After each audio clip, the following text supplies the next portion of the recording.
Hello everyone and welcome back to Let's Play Hearts of Iron 4 The New Order, Last Days of Europe, with me, Alpha Pi Omega, and the Empire of Japan. So in the last episode, we entered a deep crisis when it comes to our House of Peers public and government stability. We're gonna have to look into it, but in the meantime we are fighting a good war in Iraq and in Sudan, where we are preparing to eliminate the enemy forces. So what we need to do here is, the moment we have the option, we need to burn this area and get as many people on our side as possible. It's gonna be kind of tricky, but hopefully we can manage. I'll see about it. In the meantime, we are eliminating these enemy forces down here. We've actually taken Malachi, so we might not have to go after Abri. Well, we'll see. We'll see what's gonna happen. We shall see what's gonna happen. Here we're doing a pretty good job just pushing and destroying the enemies everywhere. We've retaken Baghdad, and next steps are gonna be to cut the enemy forces in half. We're taking Aldivania. We're gonna push these Italians, hopefully, and then take more of these victory points and move north. Or what I could do here alternatively is I could try to cut through here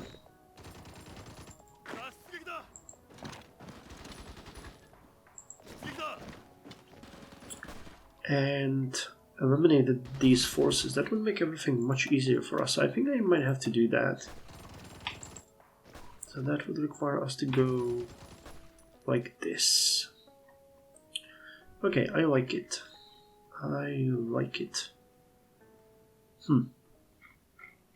Okay, here we've eliminated the enemy. Our forces are actually moving over here. Okay, Oman has been united under who's for the Italians. Okay, so that's not entirely bad, I guess. What is bad though is this American division over here. So I say we actually do it a little bit differently. We can go after Khartoum. We don't mind these guys, they have barely any force left, so whatever they want to do, they're gonna do it against our enemy. So we'll move to Rabak and push against them now. We need to be a little bit more structured here to make sure that everything is fine. Okay. From one empire to another, Nadir. 80 days and 1 day. Okay. From one empire to another, Rome was as old and venerable as the likes of Nara or Kyoto. Takahashi Inosuke knew. Others were dismissive, but Inosuke understood that when Rome began, the Yaoi were ruling after the Jomon across the home islands. With all of the history that surrounds us, no one could ever get bored here, Inosuke thought. A knock on the door heralded the Italian foreign minister's arrival. With a winning smile, Takahashi bowed, then reached to shake the minister's hand. Secretary Takahashi, it is a pleasure. Hopefully your travel here was satisfactory. Please, let us be seated. How are you finding the city? The minister began, taking one of the two seats right next to a window that opened to a view of the old center of Rome, with St. Peter's Basilica prominent on the skyline. Takahashi placed his briefcase on the table, revealing folders full of draft agreements and directives. He pulled one out for his Italian counterpart perusal. Rome is a beautiful place, as venerable as the oldest cities of Japan, back home, and my journey here has been rather comfortable, but I suppose we didn't come here to discuss tourism. The minister and Takahashi chuckled. Of course, the fact of the matter is that both of our countries have common goals in the crisis. For Italian-Japanese relations to be strengthened, we need to support each other's efforts in defeating these revolutionaries and subversives. In the status If the status quo cannot be recovered, both of our nations will greatly suffer if the peninsula was to be controlled by extremists. I hope that the imperial government has authorized you to consider measures that might allow us to help each other. Takahashi nodded reassuringly. Then I believe that this is the start of a bountiful partnership. So I'm not entirely sure what, the lowering of the effects mean, but we'll see about it. Now we need to go through these two, which will give us a bit more support, a bit more command power and support of the army and navy. Joining forces with the Arabs as they protect their continent from foreign imperialism is a noble quest, one which must be... One which must be... wait, hold on. Noble quest. One which must be safeguarded by our armed forces. No matter what their petty rivalry may have meant in the past, the IJN and IJA must stand together. Now, as we embark on a journey to bring the light of Pan-Asianism to Arabia by land, sea and air, nothing shall stand in the way of the combined might of the world's greatest navy and armed forces. Nadir. Standing up ramrod straight, right arm hooked around the train car stanchion, Kazuchika seethed, a broken promise to never end up here again, that hulk of a Nissan rotting back at home, his minuscule share of the spoils put into stasis, the rights to a silent, solemn commute won by bloody-minded determination snatched away. Fellow travelers, the common folk, encircled him, unkempt, unclean, staining his dry, clean shirt, infecting the air. Their collective desperation clawed at him, skittering up his ankle, his leg wrapped around his neck, choking, gnawing, gnashing its teeth. They surely knew who he was, what he did. They would tear him limb from limb. Kazuchika forced his way off at the next stop, pushing bodies aside, making room where there was none. Did they know he was one of them, once, the son of a fisherman? Did he still have that look in his eyes? Later, in a corner office, he would start to cross off line items, trying to invent enough when there wasn't. Some of his former fellow travelers would go by hunger first, by truncheon to the head, by the bottle. There was nothing to be done about it. And Sultan Victor in Oman. The guns fall silent in southeastern Arabia. Today, as Qaboos bin Said, Sultan of Muscat, has declared total victory in the war for Muscat and Oman. As the son of a previous sultan, his high popularity in the heavily populated coastal city of Muscat, coupled with aid from foreign powers, enabled him to overwhelm the outnumbered rebels in Oman and Halfar and begin implementing his ambitious modernizing agenda. Already he has abolished the 12th century-old Imanate of Oman, decreed the abolition of slavery, and began the process of reorganizing and centralizing the government. Analysts believe that he will attempt to use the country's vast oil reserves as a bargaining chip to attract international investors and win favorable trade deals with foreign powers, with potentially highly significant implications both for Oman itself and for the Middle East as a whole. A positive change for the country. So can we now take anything here? No, still not. So one more day.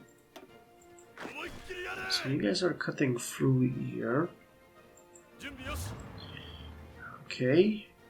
Now do we dare to attack them here? We dare, and we shall prevail. God damn it. The Americans are just so strong. That's crazy. We need better tanks. I think we're researching them, aren't we? Yeah. 54 more days.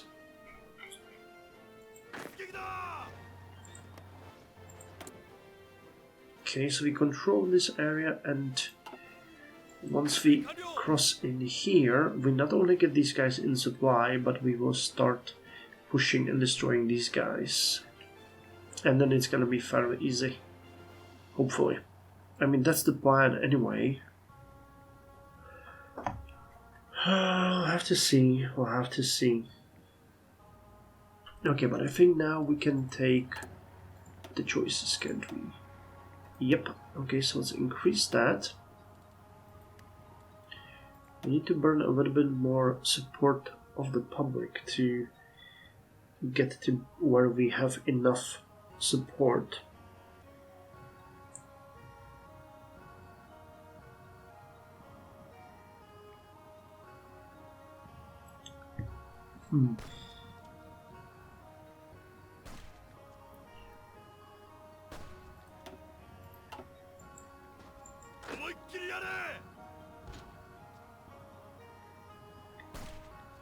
Okay, so we now have a land bridge here, and that is great for us.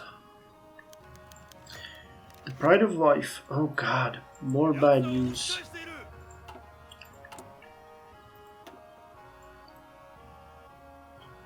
Okay, we don't want any of these. I wanted to check this. 6 days. Okay.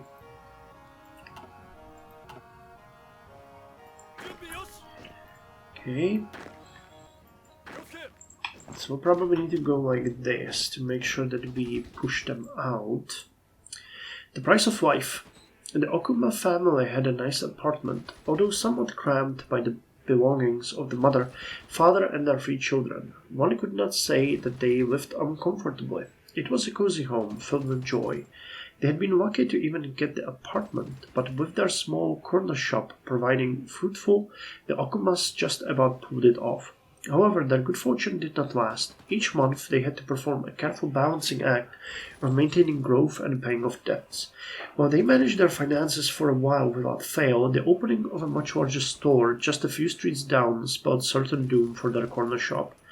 Eventually the time came to explain the coming change to the children. The Okumas gathered around the dinner table, eating a meal that was much smaller than they had grown accustomed to. The father could not even look up from his plate as he spoke.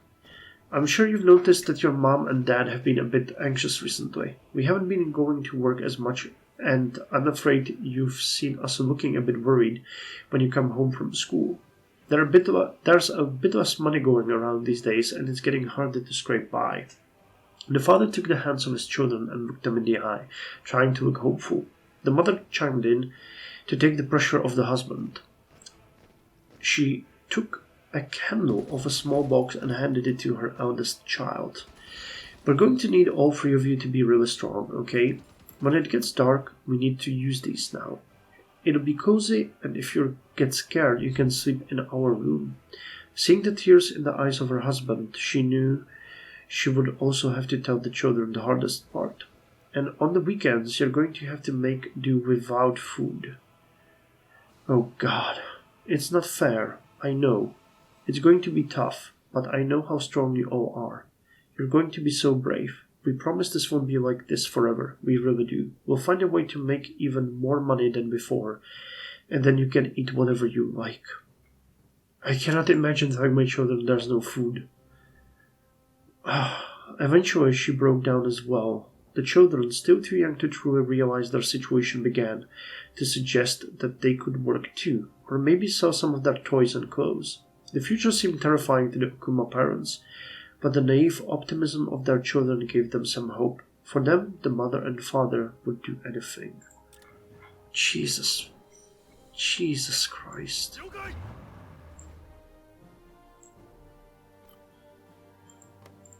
Okay, we need to advance towards Khartoum.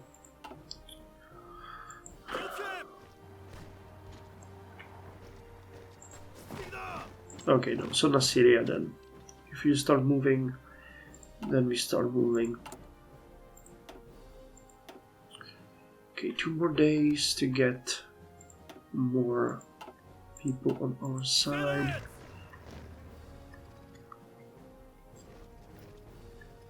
Now this is a bit risky. If we take Khartoum and get encircled, I think I have to split my forces here to make sure that we always have a backing. And we can actually eliminate these 2 units here. Okay. 1 more day. Anti-orphan protest in Iceland.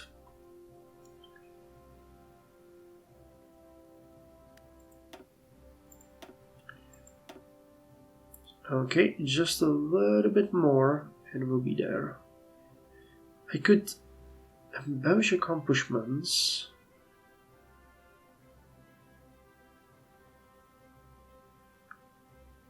Okay, let's do that. Yep. Okay, and now government stability is 59, which is good. Okay, so now we need to burn everything we can to launch the propaganda campaigns as often as we can. Anti-OFN protests in Iceland.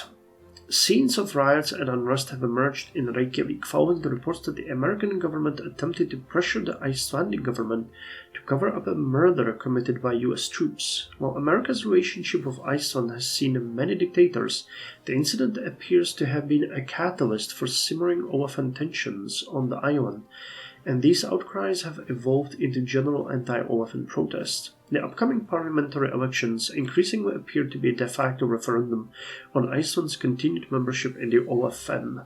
Representatives from Washington and Germany have volunteered to act as international observers, but many suspect that they will both be far from impartial, considering the stakes both superpowers hold in North Atlantic.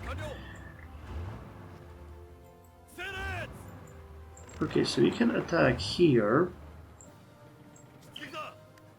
I'm gonna build a sort of land bridge here.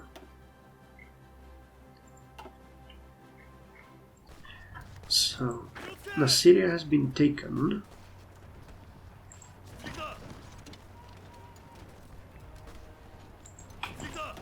Yeah, we're gonna go to Samoa and eliminate this unit and then push back. This war is taking quite more time than I expected. 2 days and 4 hours. 9 hours. Black Power Revolution succeeds in Trinidad. So this might mean we eliminate this unit or it will start moving to Dongola. And if we take Dongola as well, we will eliminate 2 of their divisions here. I mean, the Americans can do whatever they want if they have only 1 division here. They're not gonna be able to outmaneuver all of our units. Surprising news has emerged from the generally quiet Caribbean region as one... Yep, we eliminated them. As one of its long-standing titans has fallen. Eric Williams, president and political Goliath of Trinidad, has been toppled by a series of protests. Let me just check.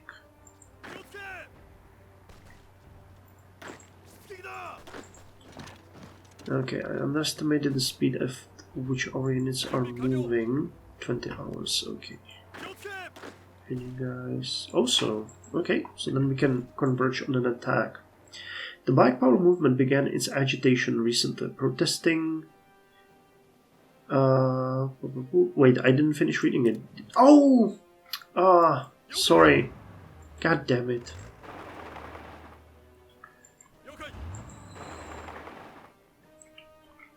Actually, no, go this way. We only care about eliminating you, so let's go this way. But the guy fell to a revolution, so hopefully that's gonna be enough. Okay, the push here is real, and then we're gonna eliminate all of them in here, and it's gonna make this a definite victory for us. Though I don't know where the Americans went. I can see the German division up here, so are they fighting here between themselves? Hopefully. Come on. Come on.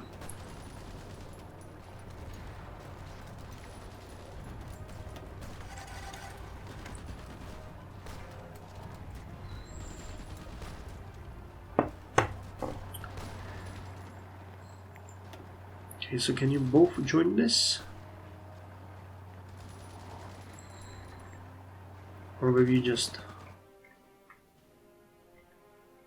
muck around? Okay, now you're fighting the good fight.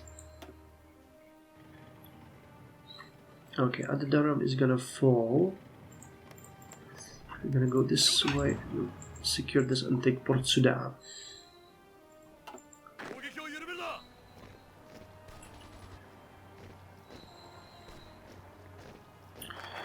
Prepare the twin blades. And now we attack for the final strike against these divisions. So this gave us a base war support, support in House of Peers, command power, and now we can go with this one. Prevent vocal escalations. That sounds bad. But okay, we need more support as soon as possible, so we just have to take it. But that lowers political power, gain instability. But it gives support. GDP growth. Over the radio. Yeah. We're gonna go with these ones. And then these two. Because it seems like we don't really need anyone in the Sudan. So let's prevent local escalations. Tragically, the crisis that grips the Middle East has spread all across Asia. As the leader of Free Asia, we must ensure that the cause of Pan-Asianism is not dealt a dangerous blow by those that hopes to replicate the uprisings in their home countries. We must crush any such attempt before they can escalate, no matter the cost. So goodbye, my sweet lovelies. And we'll eliminate you over here. I'm gonna push towards Port Sudan.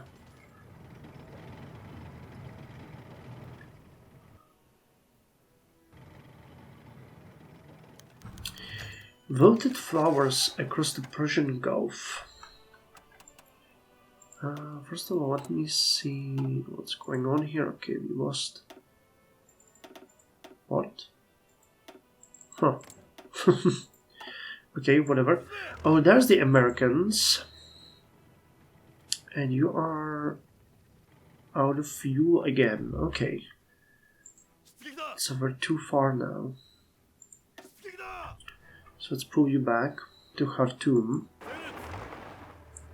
You're still gaining as much fuel as you can over here. So did we...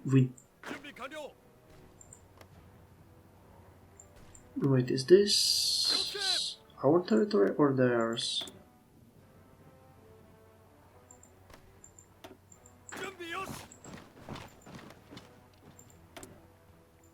It's weird, why are there Americans over there? I don't understand. But okay, now the time has come for a final strike. So you guys get in there. It's gonna be 8 kilometers per hour, and without it... Yeah, okay, it's still faster. Wilted flowers across the Persian Gulf.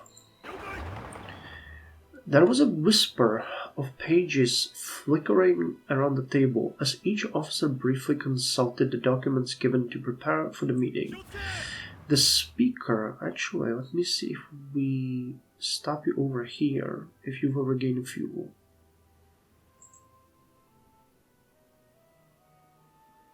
No, not really. So at the Damar, I'm trying to, find a way how we can push northwards or not send our units so far south. The speaker minutely examined the implications of the instability in the Levant and studied various operations proposed to salvage Japanese influence in the region. With the great wealth of ideas that the sense of urgency helps bloom,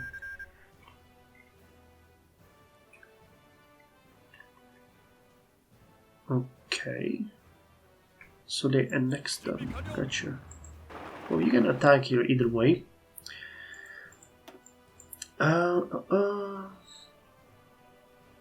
Everything was up for debate. Outlandish operations like mounting a commando operation to take... Oh, you're already here. They're going fast. And could I... Yes! Nice. Okay, that needs to happen every time we can. Sorry, I'm butchering this description. I need to read it now. So, one more time. There was a whisper of pages flickering around the table as each officer briefly consulted the documents given to them to prepare for the meeting. The speaker minutely examined the implications of the instability in the Levant and studied various operations proposed to salvage Japanese influence in the region. With the great wealth of ideas that the sense of urgency helps bloom, everything was up for debate. Outlandish operations like mounting a commando operation to take over the Suez Canal, and some far more reasonable were all examined. Not one idea the staff had was not examined, but the patient and burning meticulosity of those pressed by time. One proposal, however, stood aside for its audacity and the detail that had been put into its planning, and it quickly became the center of a heated debate. While most were impractical, this operation seemed realistic and ambitious, so much so that the author of the proposal was called in to show more precisely what he had envisioned. Operation Shioreta Hanna acknowledges the need the Imperial Japanese Army has for a forward outpost from which to coordinate operations across the Arabian Peninsula and beyond, the officer explained. As a result, my attention turned to Abu Musa, a strategic island located between Iran and the Italian positions we know until now as the Gulf Governorate. At the end of the war, Italy occupied all British positions in the region and inherited the territorial disputes they carried. Iran claims a string of these islands, which the British occupied as they colonized the region, and which were administered by the empire under the British, then Italian rule. Now the region lies in uncertainty, and we can exploit the situation by seizing Abu Musa and disguising the operation as an Iranian offensive. With a force of 50 commandos, we could take over the police station and install all necessary surveillance arrays and radars to contact our allies in the region, coordinate revolts, and stoke instability where it is most needed, giving us an edge over the Germans. There was a round of applause, tame yet so alien to a military meeting room. Interesting. Actually, you can go here. Okay, and here we're gaining fuel.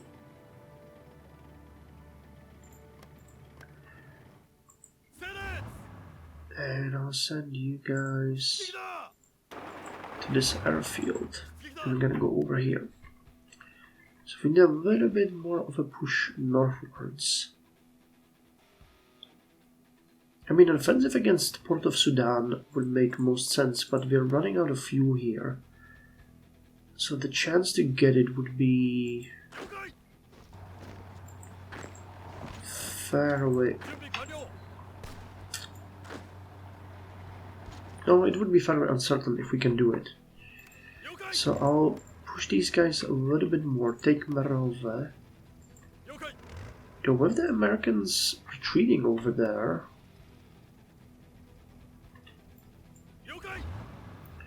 could we actually do it? Take the rail. Now they're trying to... Okay, we'll be able to push them out though from here.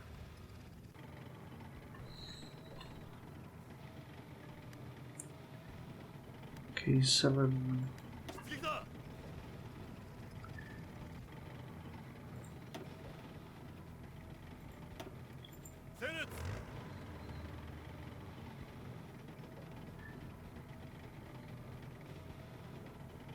Come on. Get in there. Okay, and now we have fuel.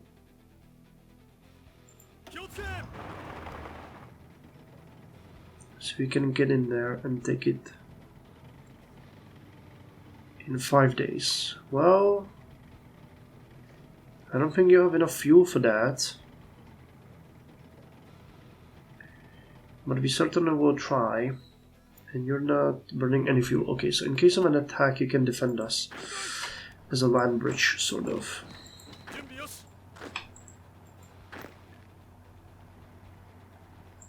You can take Kud. We're encircling more of them here. Okay, anyway, I think that's enough for this episode. Thank you very much for joining me, and I'll see you in the next one. Hopefully, we're going to be able to take Port Sudan and eliminate the rest of the units here. It would be pretty good if that happened.